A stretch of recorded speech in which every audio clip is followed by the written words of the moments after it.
Eduardo Marinho, artista gráfico carioca que está de passagem por Florianópolis, numa viagem que segue pelo sul do Brasil. O Eduardo tem uma história de vida interessante, de quem não se conforma com o sistema que nos é imposto. É uma arte contestadora que, ao mesmo tempo, enche a mente de senso crítico e alma de poesia. Bom, para começar, não é que eu não me conformo, eu não me adequo, eu não consigo me adaptar a esse sistema. E eu tentei de todas as maneiras, assim, fui militar, fui bancário, estudei direito, mas não dá, não consigo, não tem explicação para isso. Eu fui procurar um sentido e a vida foi se fazendo por si, observando as coisas, aprendendo muito, entendendo por que a sociedade é tão injusta, como os nossos valores são plantados, como as pessoas vivem de forma infernal por acreditar nesses valores e estar sempre querendo, por exemplo, vencer na vida, projetando valores nas coisas, na superfície, esquecendo das coisas que a gente tem por dentro, do afeto, da integração, da solidariedade, da harmonia. Essas coisas que a gente não encontra na sociedade e que precisa encontrar. Eu tento fazer o que o Gandhi diz, ser a mudança que se quer no mundo. Eu acho o mundo muito pouco solidário, eu procuro ser um pouco mais. O mundo é muito competitivo, eu procuro não ser competitivo em nada. Não estou querendo vencer na vida, só que estou querendo viver em paz, o mais em paz possível. Primeiro eu fiquei sem nada mesmo, uma mochila nas costas e caminhando, dormindo em qualquer lugar. No estilo hippie antigo, na época ainda tinha hippies, né? Eu fui ser o que chamava na época micróbio. Não tinha nada. E tinha que pedir até o que comer.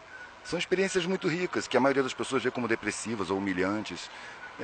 A pessoa que tem muito orgulho, ela não consegue entender qual é a da humildade. Ela confunde a humildade com humilhação.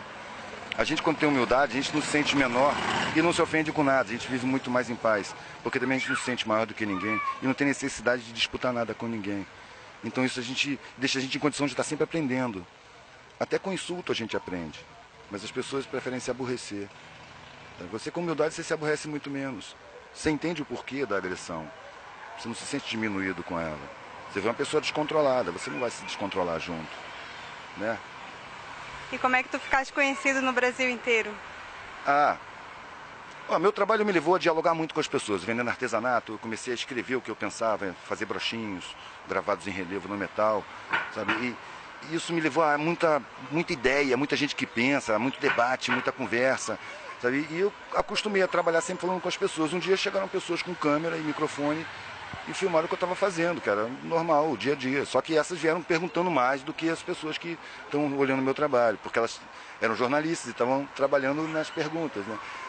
Então, eu falei tudo o que eu falo sempre, minha visão de mundo, que não é nenhuma verdade, é só minha visão de mundo, é a forma que eu vejo, não tenho nenhum apego nas minhas ideias. Pelo contrário, nem gosto da maioria delas, gostaria de estar errado em muita coisa.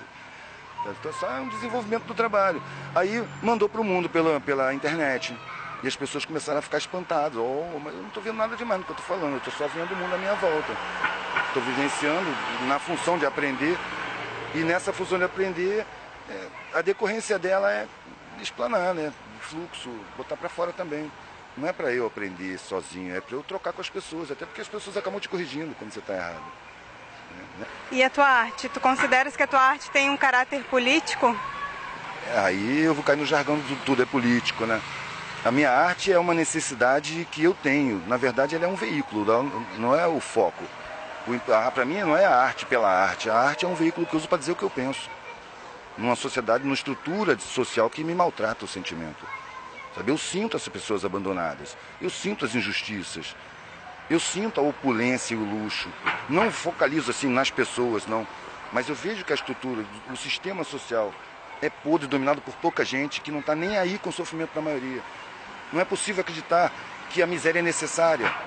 É impossível de acabar com a miséria. É mentira, tem dinheiro, tem conhecimento para isso. Não tem permissão para isso. A miséria serve para submeter o trabalhador por chantagem. Por medo de ficar na miséria, ele aceita trabalhos mal pagos, condições horríveis de trabalho.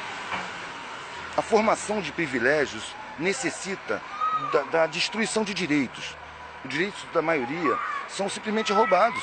O Estado não cumpre sua Constituição. Porque esse punhado precisa ter privilégios demais. É preciso roubar os direitos. Por que a educação é uma porcaria? É inegável que a educação é uma porcaria. A pessoa termina o ensino médio e não consegue ler um texto. Às vezes termina o ensino superior e não consegue ler um texto. Então existe uma ignorância plantada. É necessária, criada para as pessoas não se darem conta do que acontece. Porque o que acontece é muito óbvio, basta refletir um pouquinho. A gente é levado a acreditar em mentiras. As correntes da escravidão contemporânea são fabricadas com mentiras. E o que dá força para essas correntes prenderem a gente é a gente acreditar nelas. Você querer vencer na vida, querer competir, mercado de trabalho é mentira, não é mercado de trabalho. Foi feito assim para apavorar as pessoas. Antigamente o cara ia terminando o curso dele para começar a trabalhar, ele estava ansioso para trabalhar. Agora ele está com medo, porque ele vai entrar numa arena onde todo mundo é inimigo de todo mundo. A vida foi feita um inferno para fazer um paraíso artificial dessas pessoas que um punhado que anda de helicóptero por aí, que a mídia mostra como deuses e que hipnotiza as pessoas para ficarem de quatro na presença dessas pessoas. Eu fico indignado aí. E como é que as pessoas recebem a tua arte? Qual é a aceitação e se tem diferença também daqui no sul? É muito variado. Mas as pessoas que não gostam, as pessoas que não gostam mesmo, não se aproximam. Olham, se incomodam e vão embora. Também não entram em contato. Então eu tenho sorte. Raramente alguém entra em discordância explícita, assim. Eu lembro de um cara lá no Ceará, que foi engraçado, um senhor gordão, assim, um ar autoritário, cheio de pelo branco no peito, com um medalhão de ouro. Eu tenho pra mim que era um latifundiário, com 2 filhos. Um igualzinho a ele em miniatura, e o outro completamente diferente. O menino era mais lourinho, sacou? Tinha um olhar mais sagaz, mais inteligente. Aí esse cara chegou no pano assim, olhou, viu o desenho, esse desenho aqui, ó. Por tão poucos terem tanto, é que tantos têm tão pouco. Ele olhou, eu não concordo com isso não. E começou a falar sobre a competitividade natural e tal. E eu não tive nenhuma facilidade em discordar dele, mostrar a minha opinião. Eu não falo assim, você está errado, sacou? Eu falo, você pensa desse jeito, eu respeito o seu jeito de pensar, mas eu penso diferente. Eu penso diferente por isso, por isso, por isso. E nesses por issos é que o erro dele vai aparecer. Não no sentimento dele ser atacado, sacou? Só que nos por isso o cara fica sem reação, sem saber o que fazer. Aí um menino, igualzinho a ele, estatelou e me olhou de olho arregalado. Nunca viu ninguém falar assim com tanta igualdade com o pai dele. Foi o que eu imaginei. O outro me olhou debaixo da franjinha assim, com meio sorriso. Pelo mesmo motivo, nunca vi ninguém falar assim com meu pai. E estava gostando. Eu tenho pra mim que ele puxou a mãe. O Eduardo, e tu expõe sempre na rua, assim? Como é que é? Tu pede na permissão para alguém para expor? Não, se eu peço permissão, ela é negada. Eu nunca peço permissão, eu vou botando. A não ser que seja dentro de um bar de alguém, entendeu? Ou mesmo na parede de um bar que tá, eu vou lá conversar com o dono. Ó, tô com esses desenhos aqui, dá para colocar. Mas tá fechado, eu vou botando. Se não puder, alguém vai ter que vir me dizer. E eu não saio fácil não, tem que vir pelo menos uns 3. Senão eu fico conversando, não é que eu sou valente, vou peitar, vou insultar, não, vou ficar comentando, o que que tem, eu tô só botando meu desenho. Não, tira, calma, vamos conversar, vai levando, cara. Agora, Quem quiser conhecer melhor o teu trabalho, como é que faz para encontrar, como é que consegue? Se for ao vivo, se for encontrar comigo com os desenhos mesmo, no papel, eu fico em Santa Teresa, geralmente quando eu estou no Rio, nos fins de semana, de 2 às 8 da noite, no cinema, no Largo do Guimarães.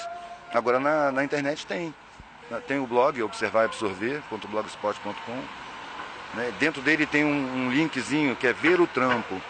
Aí você clica ali, abre um blog só de desenhos, pinturas, aquarelas, algumas esculturas, uns trabalhos, né, que eu juntei nas fotos e botei lá. Depois que tu teve esse rompimento assim na tua vida, que decidiu encarar uma outra realidade e por vontade própria e suas experiências nesse caminhar, junto com as pessoas marginalizadas, que tu conviveu com elas, conta um pouco dessa experiência tua ali, de estar na rua, ver uma realidade que te chamava atenção, que te chamava para ir conhecer, e os aprendizados que você teve junto com essas pessoas. A visão que se tem dessas pessoas, cara, é uma visão bem estereotipada. O que eu fui descobrindo é que são pessoas, não são lixo, como a gente vê, que tem sentimentos, personalidades, tem pessoas interessantíssimas, tem pessoas agressivas, tem pessoas que piram. Miséria pira, né, cara? É muito sofrimento o tempo todo. Tem uns que piram, cara. Começa a falar sozinho. Tem outros inteligentíssimos, tem outros que têm uma esperteza inata. Tem os que fazem só roda. Tem os bois que não têm expressão nenhuma, que se sentem mesmo um lixo. Tem os revoltados que guardam a revolta que pode explodir a qualquer momento. Tem os que deterioram o caráter, são capazes de qualquer coisa. Tem de tudo, cara. É gente, é ser humano. O que eu aprendi foi que tudo é gente, que ninguém é superior a ninguém. Superior são as condições, cara. Internamente todo mundo é gente, tem sentimento. Eu vi o mendigo morrendo, cara. numa casa abandonada lá no Ceará. E os amigos em volta. E o cara estava sorrindo e o cachorro dele estava na cama com ele, na cama em cima de um papelão. E lambendo a cara dele. E ele estava sorrindo.